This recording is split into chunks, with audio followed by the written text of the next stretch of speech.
This is the Planning Commission meeting for Reading. We have tonight the zoning administrator. Thank you, Bob, for coming. Jason, thank you for coming. Rich, as always, you're welcome to be here. And what else? Those are the introductions. Any changes to the agenda? No. Okay. Approval of the minutes from October 1st. Did I get that date right? Mm-hmm. No revisions from Changes? me. No, Okay. I make a motion to approve the minutes. And I second. Okay. All in favor? Aye.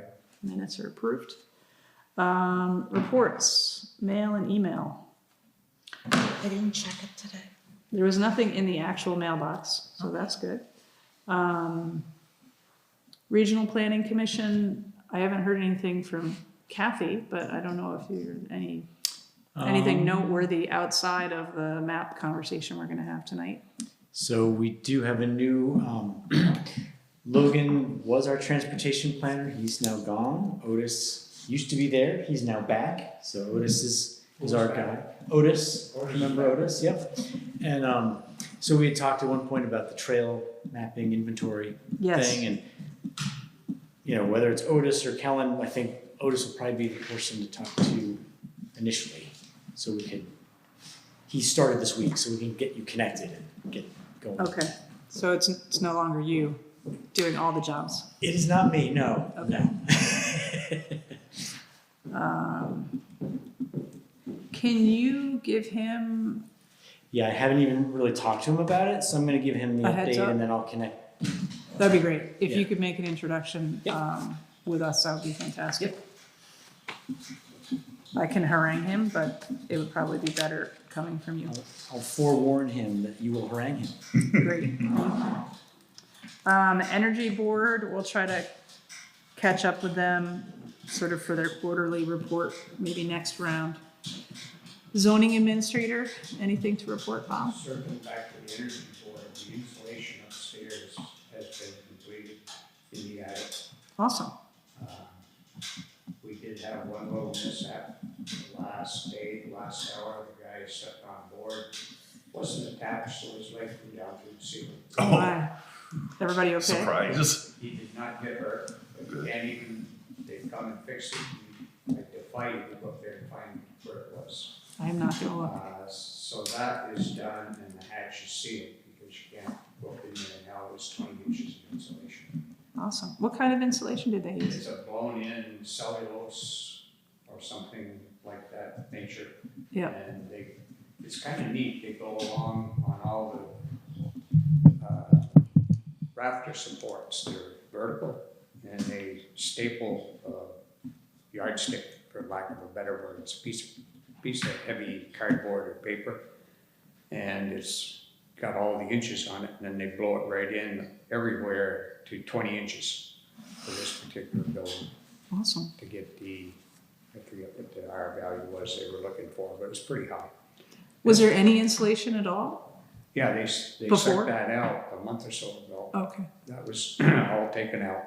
Then we rewired the upstairs, there was knob and tooth, and they would not blow this insulation over that type of wiring. So we had to strip all of that out, all of the lights, everything. That was basically on us because it was unforeseen. But anyhow, they got that done, they got it all rewired, they redid some of the wiring so that it's more convenient if you want to use the upstairs. You don't have to go up on the stage and flip a master switch to get the chandelier to work. It's on a 3-way switch now. Great. One on the stage, one on each entry door.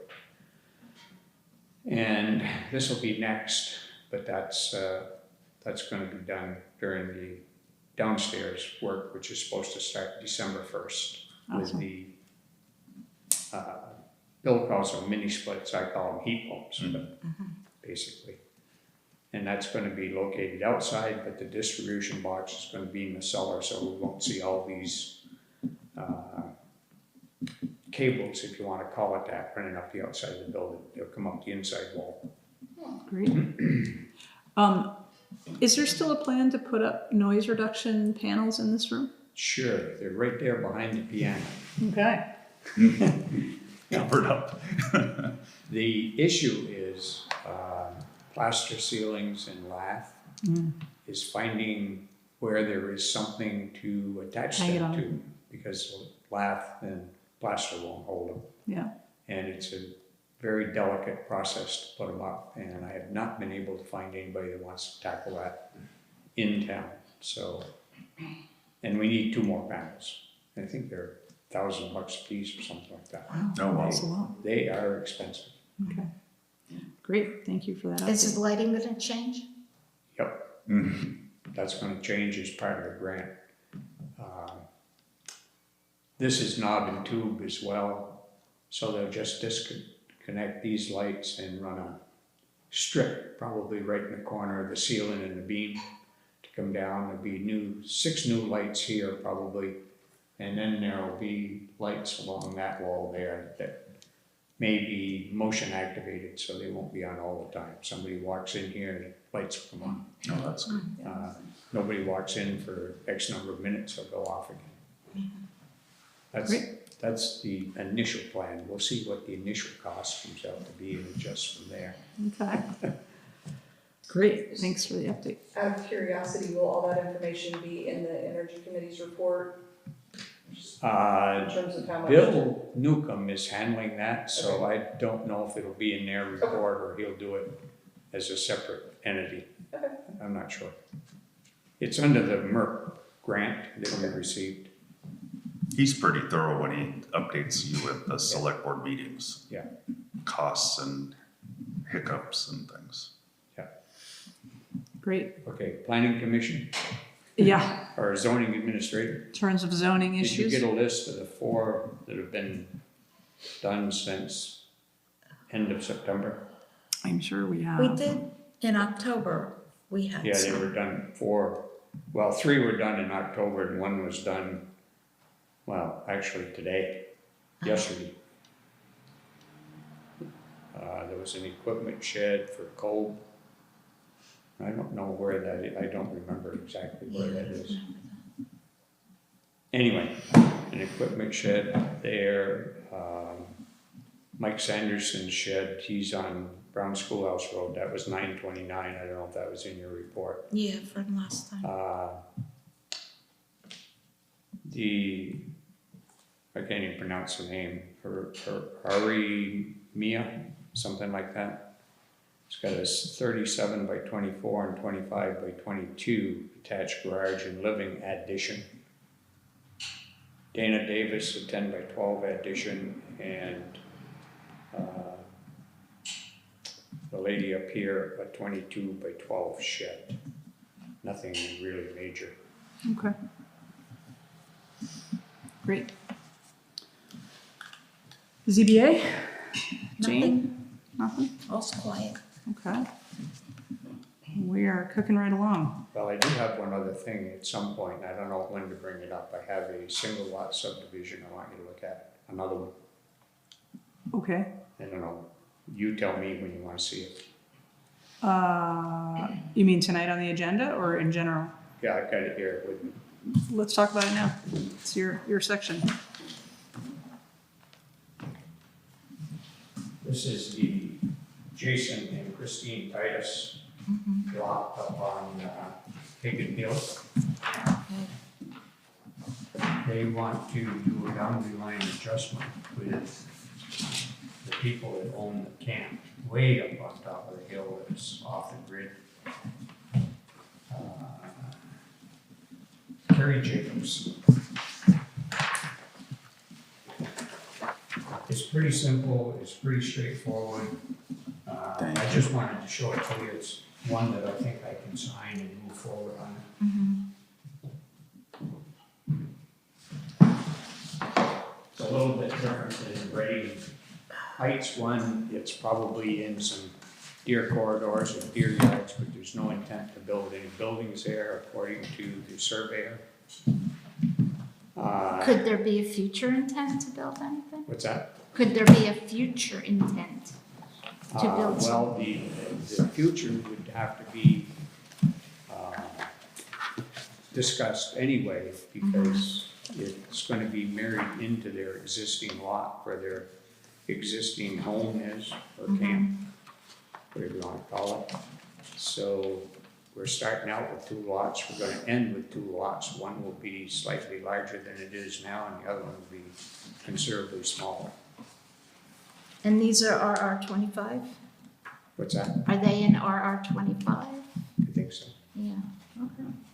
So each one is gonna stay, More the than smaller one will be at least a minimum of Yeah, 25. The smaller 27. one will be 27.03 acres, and the larger one, the 33.45 acres, will be added to the lot of Carrie Jacobs. It won't be a separate lot. They'll be married in, and she owns a ton of land up there, so I don't know what the end result will be. But Okay. in fact, they own all the way over and down to Tyson Road. Wow. So currently, it's, the Titus have 27.03. No, they have the total of the two, 50.4. Oh, okay, and then they're gonna retain only 27.03, and then the 33.45 is going to the Jacobs. Right. Okay, The 33.45 is going to the Jacob. So this is the plan that they're submitting to you. Yeah. Okay. So they're selling that to her and shifting over the line. Yeah, actually, they've applied for a boundary line adjustment, not a subdivision. Yeah, under the new code, right? Right. Sale is between adjacent property owners. So this is 5.6.2, yes. No new lots or parcels are created, correct? Relocation of the lot line does not result in the creation of a non-conforming lot, structure, or use, correct? Right. Relocation does not increase any degree of nonconformance of an existing lot, no. Does not violate any conditions imposed by the planning commission or the ZBA from prior approvals, there are not any, right? It's, Okay. it's all raw land, and all the land that she owns or he owns. I don't know if Carrie is the husband or the wife. Okay. It's kind of one of Could be those either. names that can go either way. Yeah. But anyway, all of the land that they own is raw woodland, except right where their home is, right on the very top of the hill up there. Woodlot Drive, if you're going up Tyson Road, is right across the road from the 20-foot hole. It winds up there for about a mile. Okay. Application requirements for lot line, a complete lot line adjustment application meeting the requirements of 602. Did they do that? I've got the application right here. What does 602 say?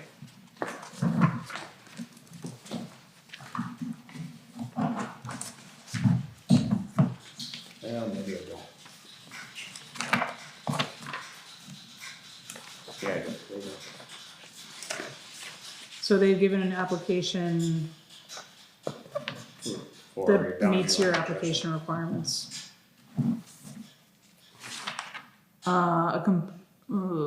All applicable fees and a survey plat, and that's this, right?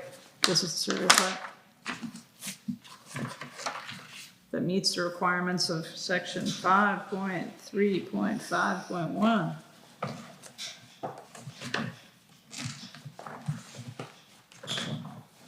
So you're satisfied with this, Bob?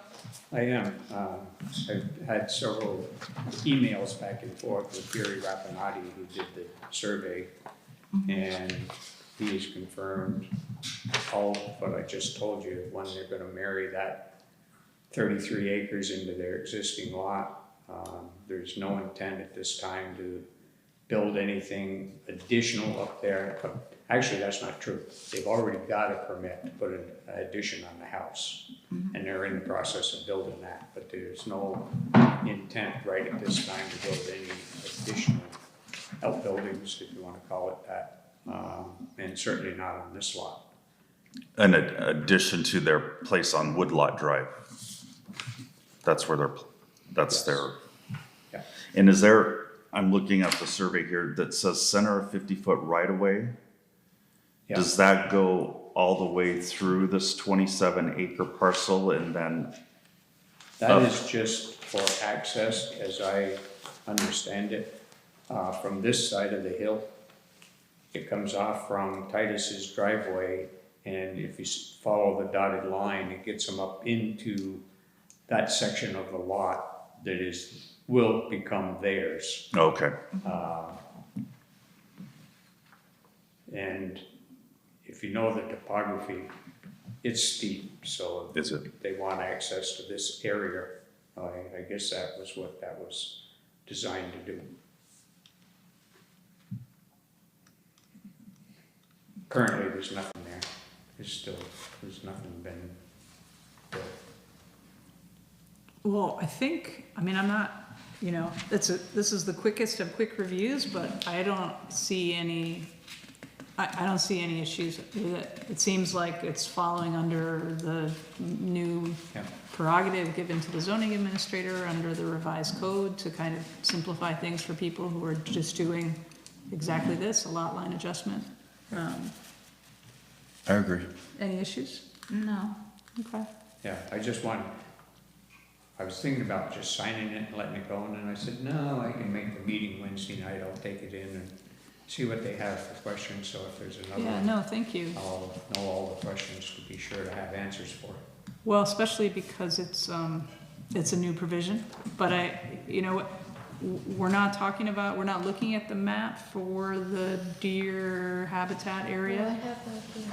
But if it's gonna get But- joined to their existing parcel, right? And only if they do something there. And they're not looking at building anything currently. There's no permit on record or application on record that they wanna do anything with it. And Gary said that it was, not their intent at this time. Now, I don't know what at this time means, today or 5 years, who knows? We'll have to deal with that when and if they ask to build a building up there. So how does merging it into their existing parcel work? Will they If- update their deed and refile that with the clerk? They'll take the survey, and the deed to this has to agree to the deed to their existing parcel, exactly. Carrie and whoever. And once that's done, the listers will just marry it right in, and the acreage will be added to the existing lot. And then the parcel map will have to be redrawn to match this. Okay. All right. And it's- Yeah, so this new it's- 33 acres will become part of their parcel 1229. Is Yeah, that what it is? Yeah. Yeah.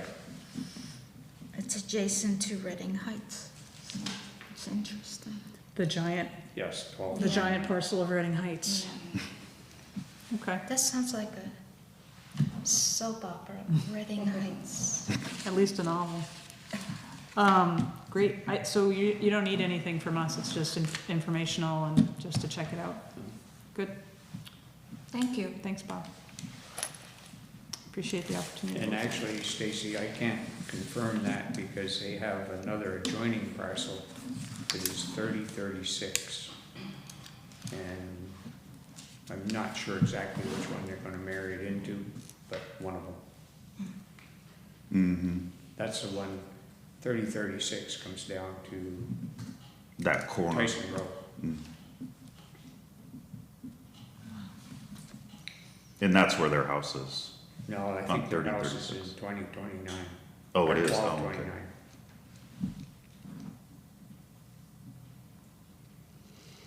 Okay, Looks good to me. good, thanks. All right, anything else before we give the floor to poor Jason, who's waiting so patiently? All right, Jason, it's all you. All right, so I'm gonna try to talk you through this. Hopefully, this works.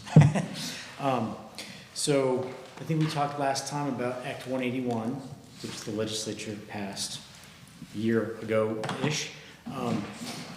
That law tells regional planning commissions that we need to update our regional plans. the biggest component of that is the future land use map in our regional plan. So those are some of the maps that I was sharing with you before, a month ago, so that, basically trying to compare our existing one to the draft new one, what's changed. A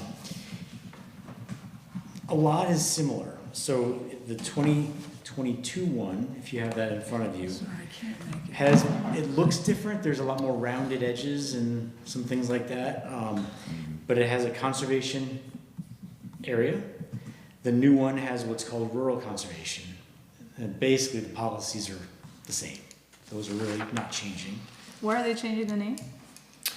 State law very explicitly tells us what names we have to use. Okay. And there's guidance on how we're supposed to map them. And so that's why it's looking different. So your conservation today is going to become rural conservation tomorrow. It's a little bit different land area, and that's mostly because of how they want us to map it. So the new version, we're supposed to be mapping what's called the Vermont protected lands. So it's a lot of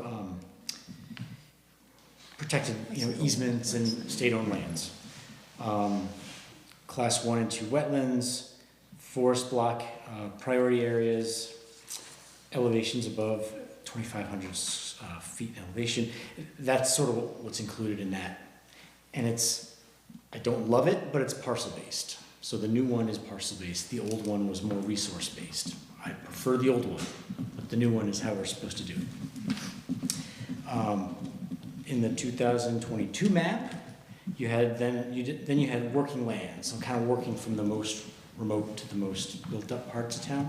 Working lands was the next category, and at that point, we were looking at active farms, hay fields, and primary soils to some extent. That's becoming rural forestry and agriculture, and that's the mapping is different. Again, it's parcel-based, and it's very specifically including agricultural land cover data. It has parcels of 20 acres or more with tree canopy, or 20 acres or more of agricultural land. And again, the guidance is we're following the guidance. So it looks different, but the whole idea is that that's where farming and forestry happen. And again, our policies aren't really changing it in a meaningful way from before to the new version. Rural residential is the next category in the 2022 version. In the new version, it's called rural general. Again, it's basically the same. It's just where there's more existing housing in a little more dense kind of pattern, largely along Tyson Road and some of these other major roadways in town. And at the moment, that includes like South Reading and Hammondsville as well. So the 2025 draft version looks different again because it's sort of like it's excluding the 20-acre chunks that are forested and things like that. But essentially, again, that's sort of where it's rural. We want to maintain rural character. Housing is allowed. The policies aren't really changing there. And I am going to circle back to that because I have a question. But then the final category in the 2022 map in Reading is village center. And 2025 has basically the same thing. We're showing that as the state designated village center. We haven't changed that yet. If there's interest in expanding that boundary, we could talk about that, but we left it status quo at this point in time. Because you don't have water and sewer infrastructure, we can't really map a surrounding village area or anything like that, which maybe I'd like to if it was up to me, but we can't because there's no water and sewer. So are there any general questions? I have a few for you, but are any questions on this? I feel like last time we talked about the village center issue, there was a question of whether or not we should be trying to designate other places in Reading as a village center, like South Reading or Hammondsville. Can you describe the implications of that? Is that a good thing? Is it a bad thing? Are there obligations and burdens, or benefits? I think it's mostly beneficial. There's no downside that I can think of. The main thing that's changing is your village center in Felchville right now. The state has designated it. In another year, that's going to be, however we put it on our map, essentially, we'll get that designation automatically. The state land use review board is going to have to sort of say it's okay, but we have an ability to make changes. So we could either extend the Felchville boundary by a parcel or two, if that makes any sense. The primary benefit of the designation is tax credits. So building owners within the village center, if they're doing a project, they have opportunity to get some money essentially through these tax credits. And it just kind of helps. It doesn't pay for everything if you're renovating a building to make apartments or a business, but it helps. And so it's really just an incentive for economic development, really. So I guess that's my first question, is whether or not should we look at extending Felchville at all? Typically, it's like you extended one or two buildings because you know somebody might be doing a project on one end of the village or the other. But I'm open. If there's any interest, we can explore that more. Whose decision is that? Is that select board who makes, and it's your decision, or it's your decision in consultation with Reading, or it's our request? What's the? I would say it is sort of my board's decision that the state land use review board needs to approve, but I'm not going to suggest it unless the town's telling me, yeah, we want to look at this. We should extend this thing. So I really want to hear from you and the select board whether that makes any sense. Is there any downside? There's no downside. They don't like expansive village centers, so I would say let's try to be small. Like let's take a small bite instead of trying to extend it all the way up Tyson Road or something. If there's a building or two in either direction, I'd say let's think about extending it. And do you consult with the homeowners? Like, would they care? If that's my house, am I thinking, yay, that's great, or ooh, I don't want that? And typically when this has come up, it is because a homeowner or a business owner has come to the town and said, gee, I wish I had these tax credits. And so that's usually where these things come from. But I just want to ask the question. It's something we should think about. And we can always do it down in 5 years or in 2 years too. When we designated the village center that we have right now, it didn't go very far north beyond the store, Right. one or two buildings. Right. And there was a reason for that at the time. Do you recall what that was? The state's kind of stingy, I guess, the way I want to put it. They're really looking at the core. And so they really, like, where's the town hall? Where's the church? Where's the library? And they want to hold a pretty small, tight boundary to it. Yeah. So they don't like to extend it far and wide. But if there are opportunities that we should be thinking about, it could make that building eligible for tax credits. So I think the village center on the north side, unless something's changed, is only like one house beyond the store, and then straight across the road and down to the foundation, I believe. I think that's right. And not including the foundation, I thought it did. I does don't it? think it does. It Yeah, does. I don't Okay. think it does. Okay. It doesn't. Down- go- Basically Just goes the to the foundation. bridge. I think it does, but I'll check. I think, we're talking about the So museum? this is Tyson Road? Yeah. Yeah. I Yeah, think this I is think it's where in, we but are I'll right check. now. Do we want the museum to be in? I think it is, but I want to double check. I would, Well, actually, I think it is, because I think that's it right there.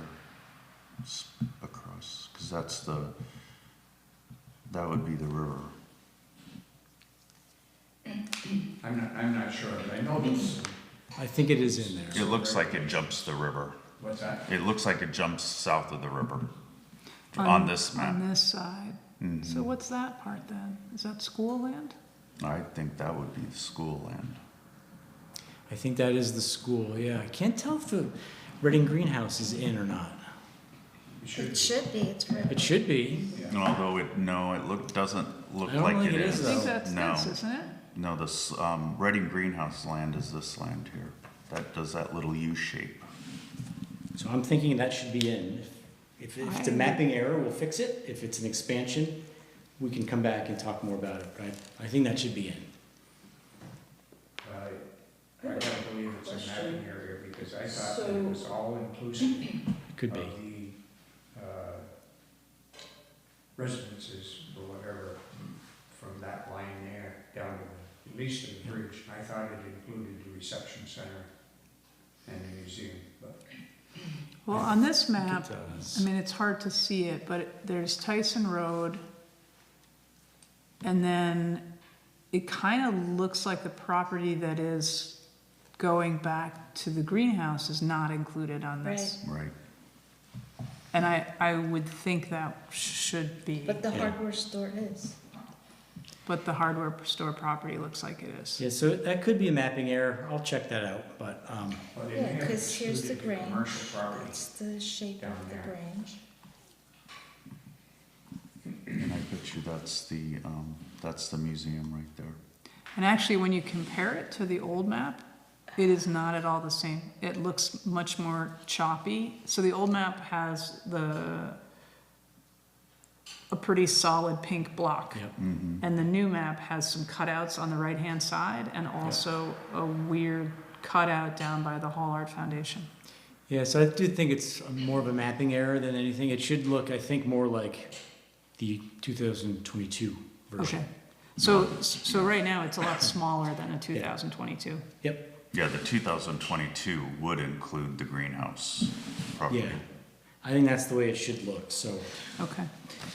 So my question is, if we're trying to conform to property parcel lines, why are parcels being split? My question too. In some cases, you know, some of those parcels are like really, really big, and so, you know, what I think the state generally wanted to see was you cut it down, like you include the buildings, but not all the acreage outside of the village, so to speak, especially for the museum or the school. So is the state concerned about exposure to the tax credits, like the funding they would need to provide tax credits if, let's say, everyone in that village center decided to do a project? There's a state statutory definition that sort of gets at this core thing being small. And there's a lot, we could talk more about that, but I'm gonna keep that short. I think the practical reason is, you know, only certain buildings are eligible for tax credits. They need to be income producing, so it's gotta be an apartment or a business or something like that. So it really doesn't benefit a vacant field. It's usually for older buildings too. So it doesn't benefit a house. So like usually we're keeping it a small area because of that too. So there's no benefit to having the fields part of the village center So then why for would, that purpose. you stated earlier that you would recommend us increasing the size, so why would you recommend us increasing the If- size? If there are buildings like right next door that you think would benefit from the tax credits, I think it's worth expanding it. If there's not that, then I'd say leave it alone. But it would have to be something where somebody was considering a commercial business of It some would. sort, right? It would, Yeah. yeah. And I'm not aware that there's anything like that going on, but I want to ask the question. Just a John Doe homeowner is not gonna qualify for tax credit. So for example, going north of Tyson, more than, right now, it looks like the general store, the property next to it, and Yep. across the street Yep. are included. And actually, across the street, it's only a partial property, not the back lot, not the back part of the lot. Yeah. But including those extra houses, there's no benefit to that unless they're gonna be undertaking some kind of commercial enterprise. Yeah, unless somebody wanted to convert and create, you know, apartment building or a business. Does an apartment building count? Yeah, Like a I think there's maybe it's 4 more units or some, yeah, there needs to be, some metric in there, but yes, an apartment building would be considered a commercial enterprise in this context. I am not aware of anything like that right now. If it didn't happen now, it could happen in, say, 2 years or Yep. some other time. We can always amend this map I don't want to be doing it every month, but And yes, are we you can always the amend it. are you the final word? Is Mark the final word, or does it have to be approved by the state? The state approves it, so, I just want to work with the town to make sure this map is what you want it to be, as much as we can agree on it. And, but yeah, the state land use review board is the entity that really needs to say, yep, that meets all the requirements, you're good, and that'll be the arbiter, the final arbiter is them. They may tell us that the map looks terrible and fix it. So, we'll see how that goes. But I want to just make sure that you and I are on the same page so that we can have a map that works for both of us.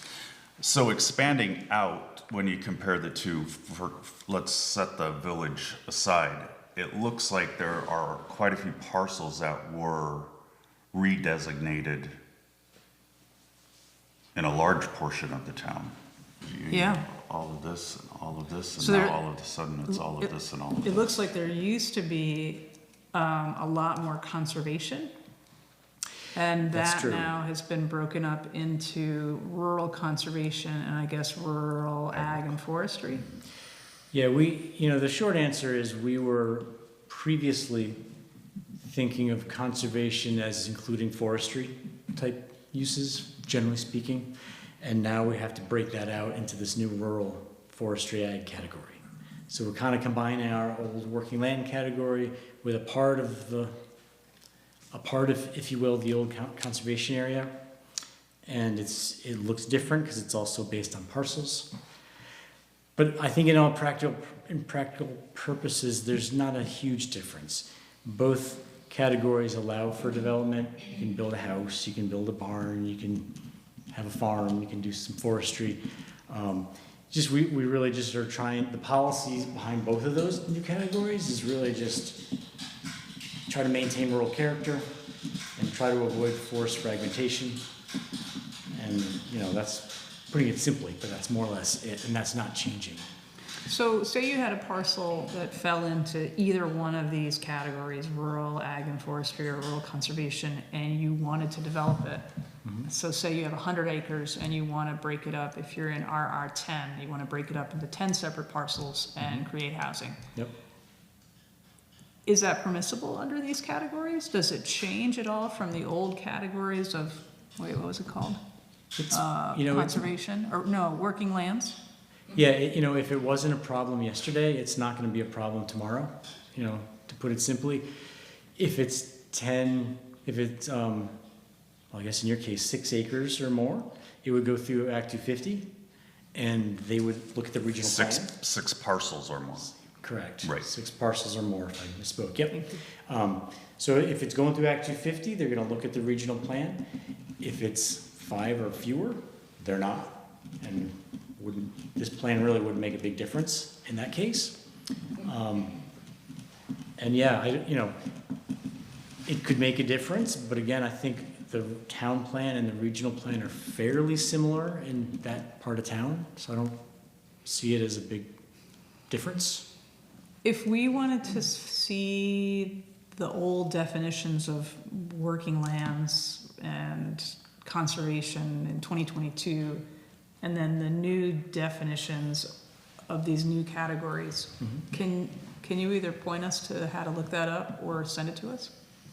I can, they're 2 fairly big chapters, and you kind of, I can try to excerpt things, but generally speaking, I'd say look at the old chapter and look at the new draft chapter, and you can compare.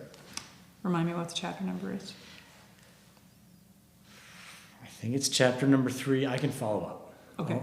I can send you the stuff, and That'd be great. we If might you be could able send, to like, do a some link. excerpts and make it a little easier. Okay, that'd be great. So what's the thought process? You see what used to be conservation and then the working lands, I guess, which would be that, right? Working lands. Right. And then over in the new 2025 version, you have these parcels identified as rural general, and then right next to that you have rural conservation, and then right next to that you have rural ag and forestry. So how did you take those small parcels and reclassify them? I think there is a few cases where the map isn't quite right. I'd say at this point in time, there's a few like weird little islands where there's like a small green blob in the middle of what we're calling rural general surrounding it, and it doesn't really make sense. So I'm imagining that we're gonna have some tweaks to this, and I'm just curious if something just really looks off or something. Well, it More than does happy look to off, doesn't it look off? look Well, yeah, look at it so, in more detail. I only know, like, I don't know necessarily every single parcel, but I know the parcels on my road, for example. And you go up Town Hill Road, and part of it is rural ag. Actually, that's my house. And then the next two parcels are rural conservation. Those are just two different houses. And then the next house, which is, I think, like a bed and breakfast, is rural general. But that's also a private home. And then the next house after that is rural ag. And then the one after that is rural conservation. So it makes me wonder why the distinction. Right. Why is one home gonna be general, one home is gonna be ag, and one is gonna be conservation? And what are the implications? And should that homeowner be concerned that they're now being categorized as one of three different things instead of what used to just be all considered working lands? Yep. I think, I'd have to talk to Kellen back in the office, and we could look at the map in a little more detail. It's probably a virtue of how we're supposed to map these things. Maybe I'm assuming that the rural forestry and ag piece are, 20 acre or larger size lots with forest cover or farmlands or something like that. But mistakes can be made, so we can take a look at that. And Like one of these houses here that's listed as rural conservation is just a straight up house. it could be, again, that could be because it's, on the protected lands data layer or something. But again, that doesn't mean it makes sense. So we can make some of those changes to make it make better sense. I think we should drill into that because it doesn't make sense to me. Okay. We can look It's at just that in like more detail. with our parcel Where is you? right here, we're rural ag, What's this? forestry, and then the Bitsy's property That's is the yellow. designated differently. That's the general. That's the general rural general. So in And she's 17 acres. for my benefit, generally speaking, do you think the 22 map is better than the draft 25 map in that respect? Well, it just seems really spotty that there's these reclassifications. If the 22 map just hovered back to property lines, parcel property lines, it would make more sense. But having these redesignations pop out at you in the middle of nowhere that used to be more general, it doesn't make sense. Okay. So just echoing that, in the old map that was not parcel based, they look like little Rorschach test blobs overlaid on the parcels. Yep. But those colors don't match the new designations. So in the old one, take my neighborhood, the whole thing is white, which was working lands. And now it's broken out into three different categories. Yep. Whereas that whole parcel used to be considered working land. So if working lands is now equal to three different types of things, then maybe that makes sense. But I think if this is important for the town, I think we have to drill down on each parcel and make sure that that determination makes sense. I'm not totally sure that in an Act 250 realm, these three rural categories are going to make a huge heck of a difference. However, we want to make sure that it's right. Okay. So we'll take another look at it. We'll send you some excerpts. We can talk more about it. Can I ask a question? I'm not really kind of understanding it. You're saying they're not gonna make a whole bunch of difference, but can you give an example of one of the differences? What is Yeah. one difference from the other? Because I'm not seeing the map, but what I'm understanding is Yep. they're all different, so what would the differences be in the parcels instead of, Yep. they're about the same, because about could be very general. Yeah, true. So the rural conservation is supposed to be sort of the most rural, most isolated parts of town, if you will. And in statute, it's talking about these are areas of significant natural resources based on Agency of Natural Resource Mapping, and I'm paraphrasing, aquifer protection, wetland protection, forest block habitat, wildlife habitat, things like that. Our regional plan policies currently and in the draft are basically saying we want to, development's allowed there, but it should be at the very lowest density. And we want to sort of avoid fragmenting these important natural resources. So, some design considerations would come into play in an Act 250 realm. So I see that as similar, it's just differently mapped. You know what I mean? So it would affect a neighbor, they could do something that they couldn't because of this designation.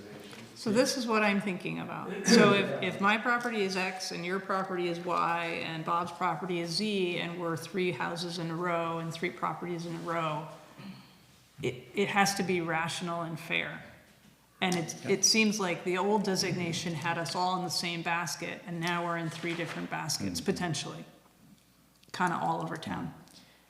Well, I confess, I don't like the mapping methodology that we're supposed to use, but that's what we're using. But we'll look at it in more detail, and I hear the comments. I sort of agree. So there's a part of me that wonders if I can find the big map at home and it's not raining on a night where I can take it out of the house, if we should be posting that in the town hall and saying, here's the new designation, come check out your property and see if you agree. Proposed designation. Proposed. Can I go below that? Yeah, let's see. Okay, there. Go ahead on that. So basic, and this is a little bit confusing too, because you have Springbrook Farm off of, Spear Cemetery, and that's all the entire parcel's being designated conservation.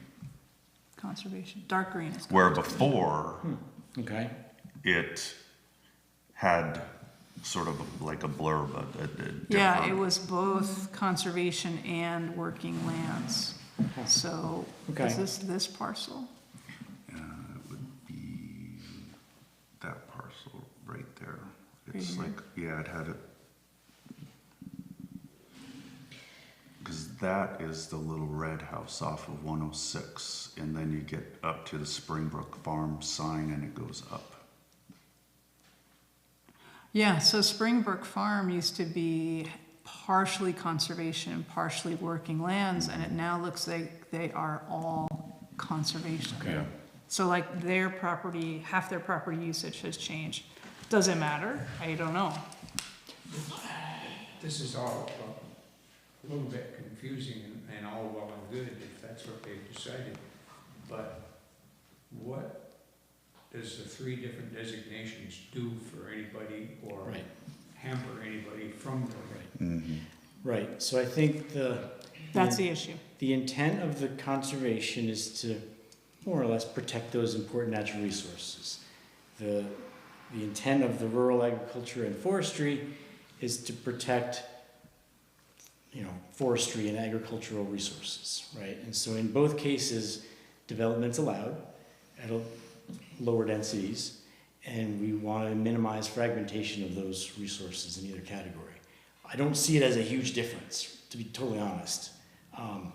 But the map looks weird, and I hear that. I don't know that in my mind, I lump rural conservation and rural agriculture and forestry kind of together, because I feel they're very, very, very similar.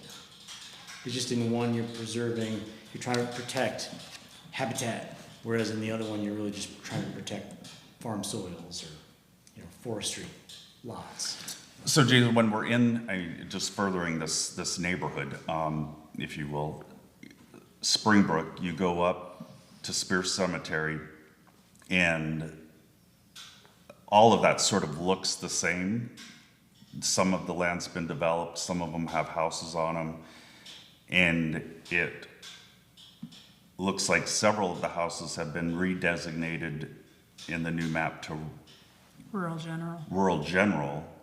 And then where I know there are houses it's being Rural lumped ag. into rural conservation, and then next door where there are going to be new houses, it's going to be rural ag. It's Yeah, the same on our roads. So that's what I'm looking, They're Yeah. missing, so I don't know everybody else's neighborhood, People's but I'm houses. seeing the Yep. same. so, I think probably what you're seeing is by virtue of the lot sizes and whether or not they're in conservation easements or not. I think that's where those differences are coming from. I don't think it's quite right, but, the way it looks weird, so. Yeah. Conservation easements or current use? Because I don't know anybody in a Um, conservation easement where I'm at. It depends on which category and which lot we're talking I about. mean, current use, yes, There but could be, that may be part of it. It could be a mapping error, again, so, we can look at it in a little more detail. I don't think it's practically a huge difference, but we wanna make sure that it looks right. I was thinking it had to do with current use because they had to have a database to pull this is the different parcels this is from. me. If you This want to is say, oh, well, dark and these are in current gray. use, we're gonna And categorize they're them dark all green. under I certain mean, the heading, property's and even that would smaller make than sense. this. That's It Otherwise- kind of seems it was picked This and is chosen. random. Yeah, they It had, shows that Totally it doesn't yeah. seem that, there obviously is gonna be some implication down the road, or else it would all come out the same. So there's going to be, I have property A and you have property B, and I'm not gonna be able to do something that you are because of the classification. I mean, that is a fact, or otherwise it would all be called the same, so And maybe not now, but maybe Well, the eventually. implication could be 5 years from now. it could be 20 years. This could be the start So of, for the rural forestry and agricultural category, it does, it prioritizes those areas that are in current use. But they're looking at generally 20-acre or larger size lots that have either agricultural uses or soils or tree cover. So you say that's the dark green. No, No, that's that's the the teal That's the lighter. key line. it's the two. key line. And then you have to have 27 acres to be in current use. I believe that's right. 25 with the 2-acre buildable lot.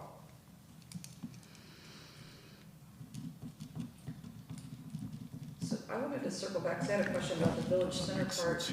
Does that, coincide anything, with the designations we have for lot sizes, where we have like, our village center has a Right. certain lot size that's designated to it, but then like say, the property that the foundation is on, I believe that's like RR10, I think, once you move across, or, I mean, that's what I'm in, and I'm next door to them, so, or, no, it's RR5 where I am, so I just didn't know if that had any implication in terms of designating the village center,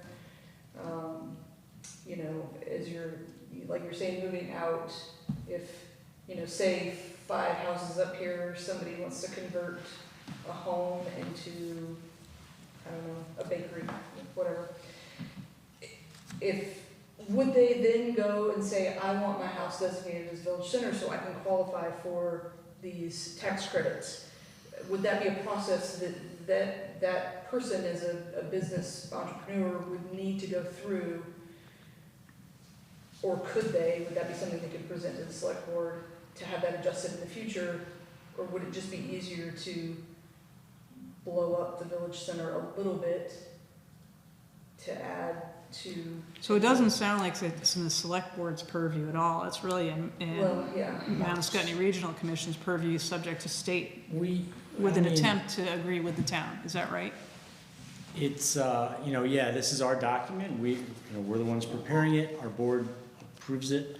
The state land use board needs to say it looks okay, but I don't wanna do it unless I'm hearing from either the planning commission or the select board that makes sense. Well, it sounds like there's an opportunity to make changes now, where, There let's is. say, like 5 years down the line, if someone wants that town center to be expanded, they would have to go directly to the state land use board to make those kinds of changes? No, that would flow through us, so Okay. if, in a year, whoops, we made a mistake, let's amend it, okay, we'll work together and we'll amend it. But yeah, now I just want to ask the question, if we want to increase it anywhere.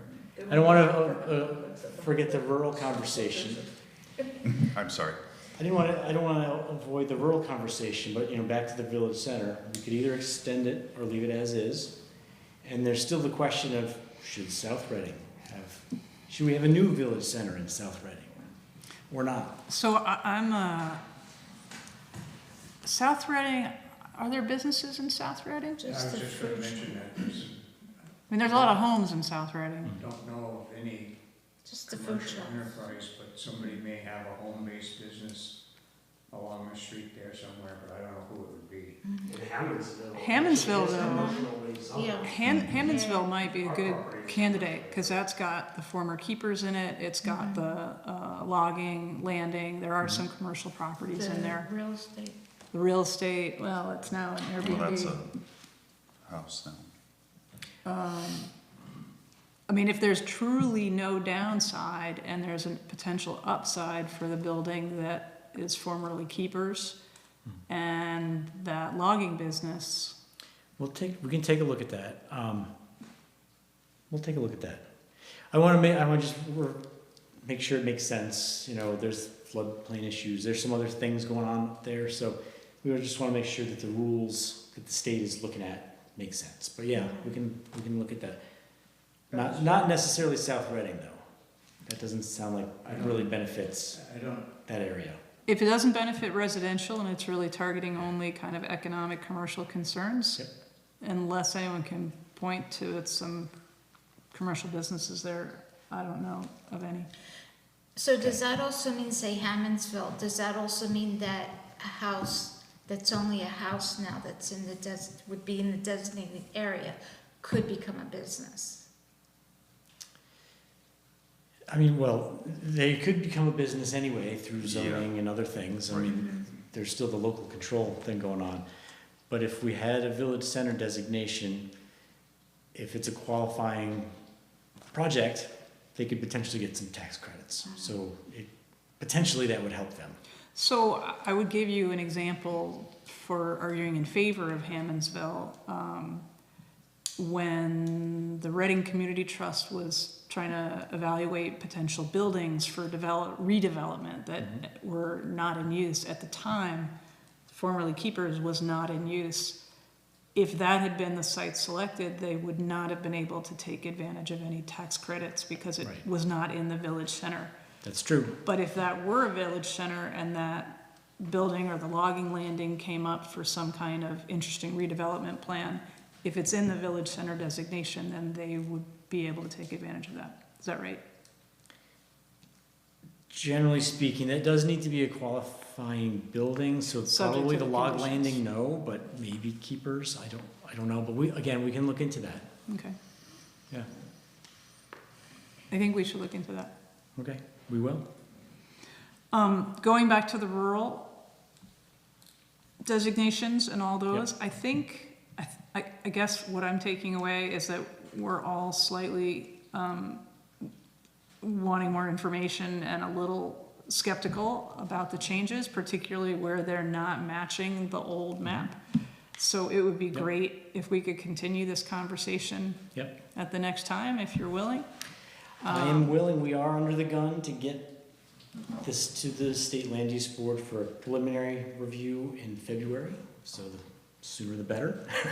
But yes, we should continue the conversation. So maybe what we should do is at our next meeting, have the big map, let people know we're gonna be looking at the big map. If anyone wants to come and look at their parcel and has a question, Yep. they should check out the big map. Yep. And if you could send us before the next meeting links to these designations and what they mean, and in the 2022 version, what the differences are, so we can kind of sort through that before the next. Yep. Yep. All right, I have to take a second to write myself a note. Be sure they understand that that's only a draft that you're looking at, Mhm. not cast in concrete. Yes. Yeah. But if we don't question it, then it will be the final. Mhm. So it's only a draft unless we make any changes. But I certainly hear you, and I tend to agree that the rural categories on the map are a little funky, so we will look at that in more detail.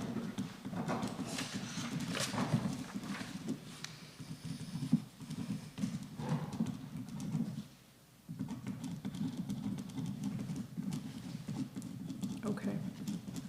Thank you for taking the time to walk us through this. No problem. problem. And maybe it doesn't matter. So maybe the old one used to be just a big blob of white, and now you've broken that up into different categories, and they are appropriate to the parcels. But there are some of the parcels that I am familiar with, I'm looking at where I can't distinguish them. Right. You know, they're smaller than 20 acres or whatever that minimum is. They are or are not in current use, I don't know, but it's a house site. There's one house site, there's another house site, there's another house site, and they're 3 different colors. And that's gonna be the case, there are gonna be house sites in any of those categories. It's just more a matter of, Why are they different colors? you know, why. They used to all be the And- same color, And the now why are answer they- hopefully is that, you know, if you look at the mapping methodology, you know, one's got class 2 wetlands, or it has, you know, wildlife habitat of some sort or another, or something like that, or maybe it's 20 acres or more of agricultural fields, or if it's neither of those, that's probably why it's rural general. But, you know, I hear you, but I think that's generally the complicating factor in how to explain this is the complicated methodology that we're supposed to use. And I think it's the planning commission trying to gain transparency and trust in our community with our residents. Asking these questions is important. Yeah. And if people may not be interested, I mean, they may not care that their property was in conservation. Clearly, we're all and now- interested. Yeah. And again, it's not to personalize it, I just happen to know my property, my neighborhood, you know your property, your neighborhood, you know your property, your I'm neighborhood. curious about, So- if I want to subdivide my land and put an apartment It's, building on it. it's not about me, it's more sort of a microcosm of what people's concerns are gonna be, as you were mentioning, Richard. We Like, have to take our individual perspectives and, extrapolate, yes. exactly. So let's continue talking about that next time. We will have the big maps. This is really helpful because this is, I feel like a start to the conversation. And we'll put out a Front Porch Forum announcement encouraging people to come and take a look and, you know, see if it holds together. Sounds good? And for sure, the village center designation existing for Felchville, seems different than before. So I think that That's a needs to be mistake, but- corrected. Yeah, we can also just take a look from our own perspective, whether or not expanding it anywhere makes sense. Maybe not, but we'll take another crack at that ourselves and talk more next time. Okay. Is there a argument to be made to have not only 2 maps side by side, but also like a short blurb, a definition of what each of the new designations means? Otherwise, people would just be looking at it and asking questions, just shaking their head. If I didn't know what rural ag versus rural conservation means, then how am I gonna know whether I want it or not? I believe that's what Jason offered, is to look at those and extrapolate what Yeah, some of those key Just differences some are. kind of blurb that we can put up for Yeah. people's Yeah, education. absolutely. Otherwise, they'll be like, what? Exactly. Yeah. Actually, Shanann, Yes. you're really good at reminding me of things. If we can, I would love to communicate with you in the next month before the next meeting to try to get something prepared that shows the maps and the designation descriptions, because I think that will be important to the conversation. And I think, I know before tonight, I was not clear on what all these colors were and what the differences were, so this is really helpful, Jason, thank you. Sure, no, thanks for your time. Okay.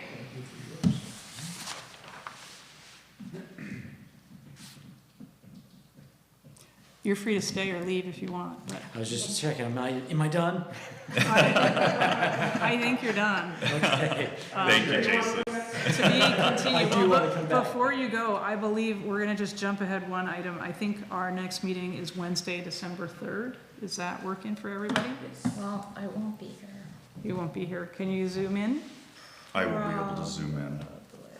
You'll be the only one here. You and Sean. I love it when I'm the only one here. And all the people that are coming to look at the map. Let's see. Oh, here. I think I can be here in person. I think there's a requirement that one of us is here in person, and I think that can be me. But you guys can make it electronically somehow? Yes, hopefully, yes. You're gonna be in better places than I am? Probably. Okay. No, maybe not. If you're here. This is a nice place. somewhere warm and sunny. It's headed down to Okay, so we are a go for, it's December 3rd, Okay. 7 PM. Does that work for you? I think so, yes. Does that work for Okemo Valley TV? Yeah. Okay. Great. So it is 8 o'clock. We have also Thank you, on our. Jason. Bye, Thanks a lot, Jason. Jason. See you in a month. We have also on our agenda to continue talking about the town highway ordinance, although we don't have any adoring fans here looking for the floor to discuss. We've discussed a lot. Rich, would you like to continue talking about class 4 roads? As chair, I would be happy to take a break from that for this month, because I feel like we just had a pretty complicated discussion about these categories of conservation. And I'm happy to pick that up next time unless somebody else wants to desperately jump in and say something. Yeah, there's nothing new, nothing different. There's nothing new. We're still just soliciting feedback, and there's no one here to give feedback, and we haven't received any. So, again, I will put out a front porch forum for the next meeting, soliciting more of that too. And I haven't, just a note to that, I haven't heard back from Vermont 100 other than that one brief email, Yeah. and she didn't join the She didn't follow. conversation, and nothing more from GMHA. Yeah, I think the commentary from Aaron Rogan was probably the most, and then Ray Right. comes a lot. Maybe before the next meeting, just shoot her a reminder for the Vermont 100 saying, if you still want to, we're still talking about it, if you still want to Sure. input, I can do that. show up or just send an email. Mhm. You know, it's totally fine to send 5 bullet points too. Right. Okay. You just quickly, Yeah. a lot of those classifications are under state statute, and I'm sure you found this out. The class 4 roads, there was some discussion here the last meeting that I was at about which trail. It's a trail, not a road, Yeah. but it isn't. It's a class 4 road. It could be called Rich Highway, Rich Thruway, Rich Road, Rich Trail, whatever. It's a classification by the state that it is a class 4 highway, class 4 road. So the only trails that we have in Reading that are actually specified as a trail is the short section beyond the last house on Caper Hill, down over the hill into West Windsor. And you can go down there, but you can't get into West Windsor, so then you gotta come back up over. And if you go down, I don't think you can get back up over, so. Bring your 4-wheeler. And then I think there is another one out on the Mount Moses Road that goes over into Woodstock. It's called Walker Trail, and that is a trail. But those are the only 2 officially designated trails that I know of on the highway map. So what's the implication of being a trail versus a class 4 road? A trail, the town can retain the right of way, whatever it was. Most of them are 49 feet, 6 inches. On a trail? Or road? On most of the highways in Reading are that same width. A trail indicates that it is open to the public, but the town doesn't have to do anything to it for any reason, unless they wish to. Class 4 road is also open to the public, but the town only has to consider need and accessibility, such as if a bridge goes out or a culvert goes out or something like that, then we gotta replace the culvert or clean it out and put it back in. If a flood goes through and gouges a big hole across the road, then we would have to fix that. But beyond that, we don't have to do much on class 4 roads. There was another In the comment- trail, you don't have to do anything. Don't have to do anything. Okay. There was another comment made that people that live on these roads that are off the grid have to ask permission to maintain them. That has never happened as far as plowing snow, and that was brought up. I got a call the town so I can plow my road to get to my house. Now, you don't have to do that. If you want to. I think in the town ordinance you do, but whether What's it that? happens or not. I think the town ordinance says you do have to get permission, whether it happens or not is a different That, issue. yeah, and that may be badly worded, because the only thing that we've ever requested permission on was if somebody wanted to do a major upgrade to it, or widen it, or something like that, then we want to be asked, more notified than asked, because since I've been select board, we have never refused anybody that wanted to do something to one of those roads, provided they were gonna do it themselves, at their expense. We have been alerted in the years past of culverts that have been washed out for one reason or another, and we have replaced them, or we have allowed the landowner to replace the culvert if they were in a hurry, because we wouldn't get there tomorrow, and if they want to use it immediately for the weekend, then they'd put the culvert in. We'd furnish the culvert. So that's basically the big difference. It does not require any maintenance by the town, other than that. In other words, no winter maintenance. We don't have spread gravel on it. We don't have to scrape it, things like that. Go ahead. I believe the concern that was voiced at the other meetings was primarily in this administration that has existed over decades. There's never been an issue, but if there were to be a new administration that goes back to the ordinances and then starts requiring people to ask for permission to plow their driveway and going forward, then you could have an administration that said, no, I'm not giving you permission, and then it becomes a huge deal. I would hate to think that that would happen, I but would you're too. absolutely right. Look I at the would, world. Yeah. I would agree with that, and I think that's just some terminology in the class 4 road. It's a little short ordinance for class 4 roads, and just some terminology in there to allow people to maintain them, to get to their homes 12 months of the year, et cetera, whatever. I mean, we haven't looked at the ordinance yet. I mean, we've really been looking for feedback so far. We haven't really looked at the ordinance yet to think, you know, should we change this? If we think we should change it, how should we change it? That will come at some point. Yeah. We're kind of poking along because it's not urgent and we have time. But at some point we should look at that, and things we've heard include more leniency on plowing, although I can imagine, you know, if I put my sort of attorney hat on and think, oh, what are all the things that could go wrong? I could imagine you could have someone not do it well, or scrape up all the dirt, or push it on where it doesn't belong. So maybe some conditions around that, or that it be done in a professional way, or I don't know what the language would be. But certainly people should be able to get to their houses, and if the leadership of the town changed and they wanted to be more difficult, that could be problematic for them. Yeah, I would hope that wouldn't happen, but anyway. And especially on a class 4 road that's being used by multiple homes too. One resident may be, I'm not doing that, I'm not maintaining it. The next one would be like, I have to get from here to there through your portion of this, so Yeah. you do need to maintain it, and then it becomes an issue. Yep. I know the listers would like to convert that to a class 3. Right. What about the road? I'm thinking about the trails. What about the road at the end behind New Hall Farm that used to come, Weld Cemetery? What's the status of that road? After Irene, when that washed out, that's now, is it a class 4 road, or is that a trail? No, it's a class 4 road. They downgraded it. They called it a class 3 provisional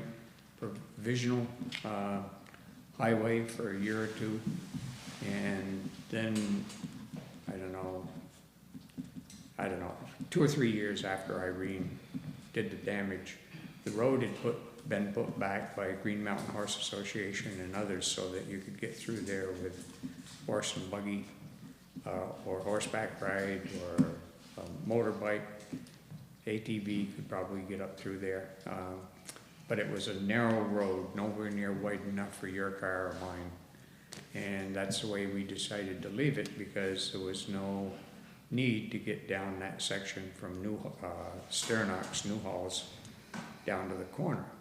And then the other road down through there, I could drive my car up that Yeah. if I wanted to. The loggers have been in there really doing a lot of logging on the property of, can't think of the name now, but anyway, there's a huge tract of land up in there. They go up to that sharp corner if you've ever been on the road. And they take the right for just a short distance. Then they take a left, and they went out in there about a mile. And they've been going in and out of there with log trucks with trailers behind them, pup trailers they call them. And they have kept the road in really good shape, so people can go up there if they wish. But Yeah. beyond that corner, that's private land. Even though the road is there is a road there. Yeah, it's a nice road. That's not any, it's not a trail, it's not a class 4 road. It's just all private road. land.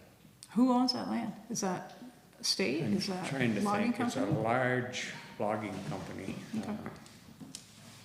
North Woodlands, maybe? Okay. So that road, that Weld Cemetery is now a class 4 road. It's not a trail. It shouldn't have boulders at the top of it. It's just anyone who wants to try to get their car down it could try, right? Any class 4 road you could Right. attempt to drive your vehicle on. Yeah. Okay. So I think maybe as part of this, it's sort of to have in our minds, I have to go back to my notes and see who's gone and who's back. Logan's gone, Otis is back. If Mark is willing to work with us on trail mapping, I would love to have them assess our map and see if it's accurate. Because it seems like there's still a lot of misinformation about trails, class 4s. And if we could have someone take a look at our map and work with us who's got some expertise and make sure that our class 4 roads are clearly understood, and if it's a private road, it's clearly understood as private. Well, the only thing they could look at would be the private roads, because the state maps the town roads. And I could probably get you a pretty good sized map of that, as big as those back there. Could you do that? That'd be great. I think I can.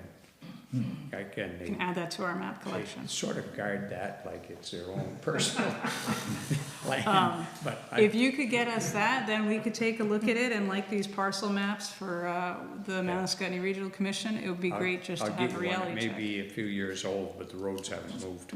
Okay. I'm gonna write that. Bob will give us map. And where's that map coming from? The state of Vermont. Oh, okay. Is it digitally available? That I don't know. I'd have to get ahold of somebody and find out. Okay. It may be. Most everything is now. Yeah. Okay. All right, progress. This is good night.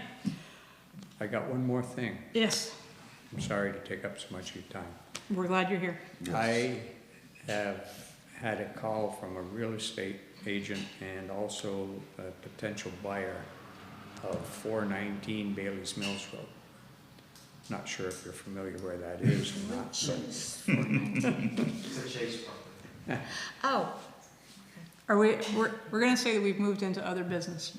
Okay. I'm sorry, I didn't mean to do that. No, not at all.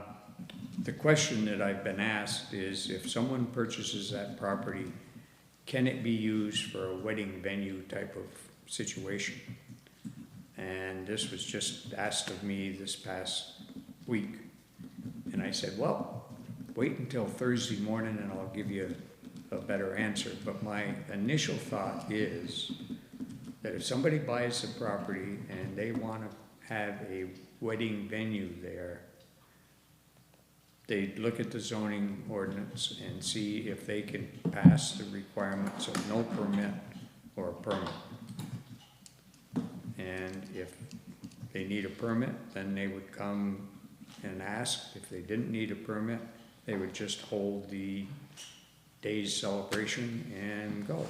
So this would be like a professional, commercial. or just one time? I don't know the answer to that, Eve, but I assumed it would be something that would be done by the property owner or allowed by the property owner.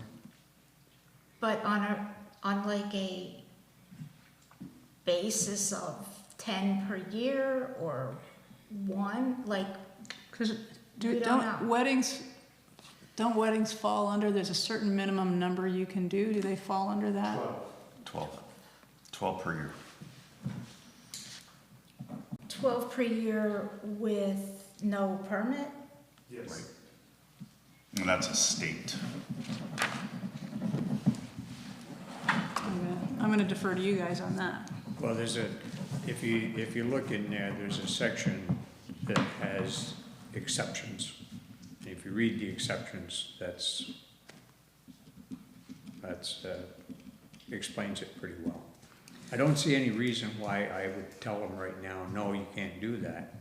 Because if they buy the property and they wish to do it, then we would say to them, or I would say to them, okay, exactly what is it that you're planning to do? And from there, I would say, well, here's the provision in the zoning ordinance. Take a look at that and we'll get together.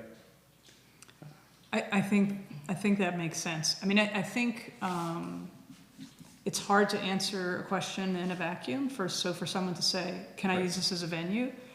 That's tricky. I think you should make them aware of where to find the new code, and they should look at it very carefully and do their due diligence. If they're looking at buying a residential property to turn it into a commercial venue, they should look at the code really carefully and probably, I would think, want their attorney to look at the code carefully and make sure it's suitable for their use. I don't wanna give them a yes or no answer. I would definitely not give them a yes or a no.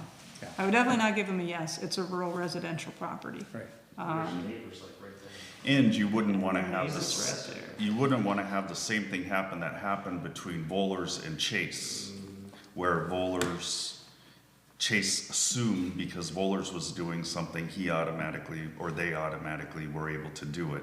And then we all know how that turned out. Yeah. But how different is a wedding from what Chase was doing? Well, weddings have, There's a different, if I may.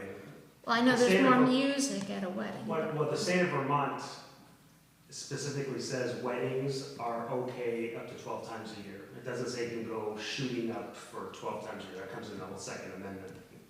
But the state does specifically say you can do 12 weddings per year. But if you have neighbors or whatever, then it's a whole other thing. Is No, there but the thing, cap or designation on how many people? I thought it was something about 4.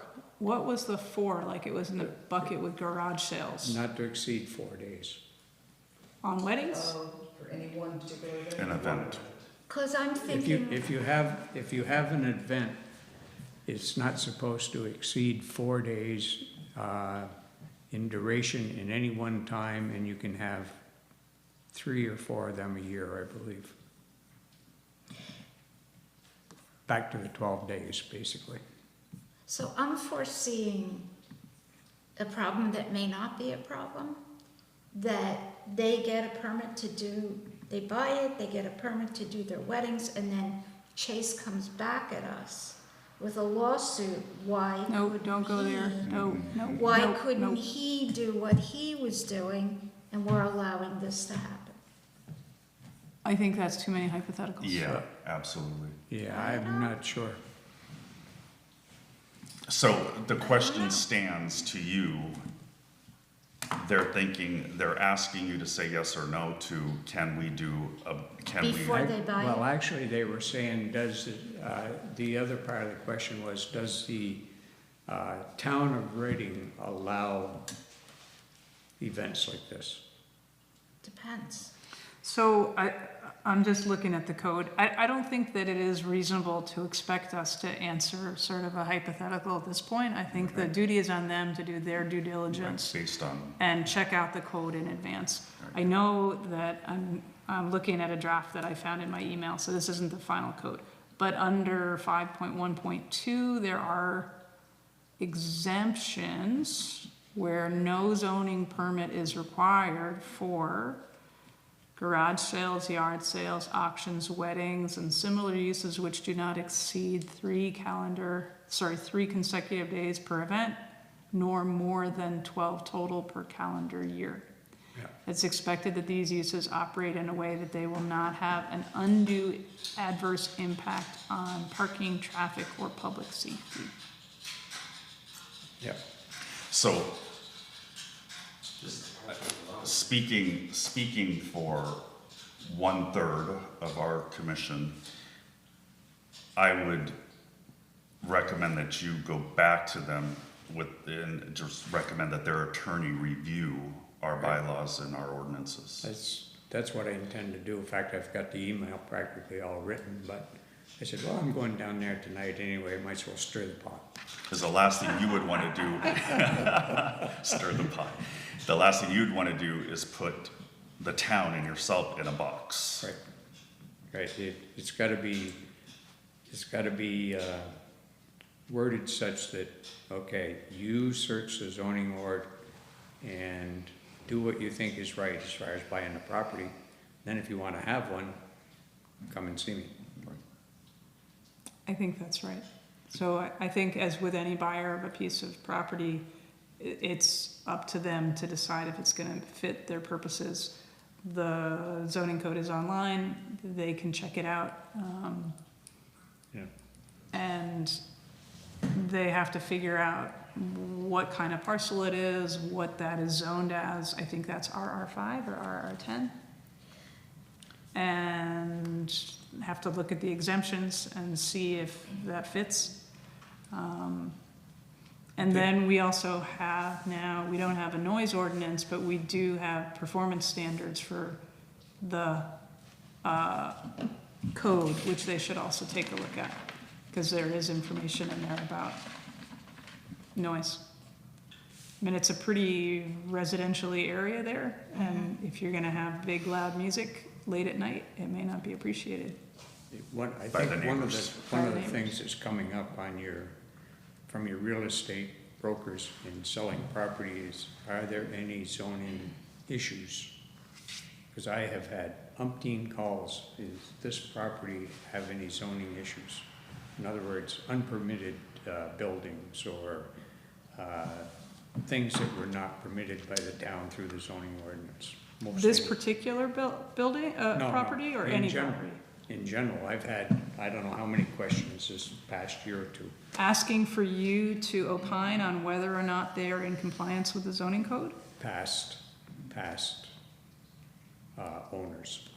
In other words, this property is for sale, and it may have 2 or 3 buildings on it, and who knows what else, the real estate broker or the attorney usually, I assume who's maybe doing a title search, but I'm not sure, will say, are there any zoning issues with this property? And what do you do in that circumstance? What's that? What do you do in that circumstance? Do you give an opinion? I take a look at the parcel number, I take a look at the file, and if there's nothing open, I said there are no open zoning issues with the property.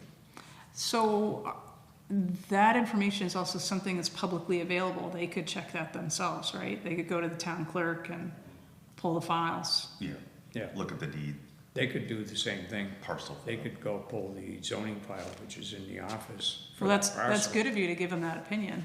What's that? You could also say you can go take a look at the file in the town clerk's office. Yeah, I Right. suppose, but, And we're a small community, small town, and that question, if it's popping up a lot, I think is a larger community, larger town attorney doing their due diligence to make sure they're identifying, is that barn a permitted barn, or did they just throw that barn up? right, Yeah. that's more what they're looking for. Yeah. But it's coming up on land sale after land sale. Yeah. I've probably done half a dozen this year alone. So the only, not the only, but one possible drawback of getting the zoning administrator, getting you to say that, is then it takes the burden off of them to confirm it themselves. So if in fact something wasn't done exactly right, and then now it's up to you to figure that out, as opposed to having them figure it out. So they can use it down the road to say, okay, maybe it wasn't done right, but the zoning administrator said it was fine. So it just puts it on you, something which might be their burden. But I leave that up to you. Okay. So do you have what you need on this one? Yeah. Tell them to read the code. I'm gonna just finish the email and send it off, but Yeah. I just wanted to throw it at you and let you know that there is some interest in, one, in the property, and two, doing something with it. I got an email from the potential buyer, and I got an email from the real estate agent. Okay. Good to know. Thank you. Unless it's one and the same, it come under two different emails, but I don't think so. All right. So it doesn't sound like it's a quiet little family looking to send their kids to the Reading Public Schools. Well, Great. That brings us to the end of the formal agenda. Any public comments? Nothing. Okay. I'm sure there will be. In that case, I would entertain a motion to adjourn. I motion to adjourn. I second. All in favor? Aye. We are done. Thank you.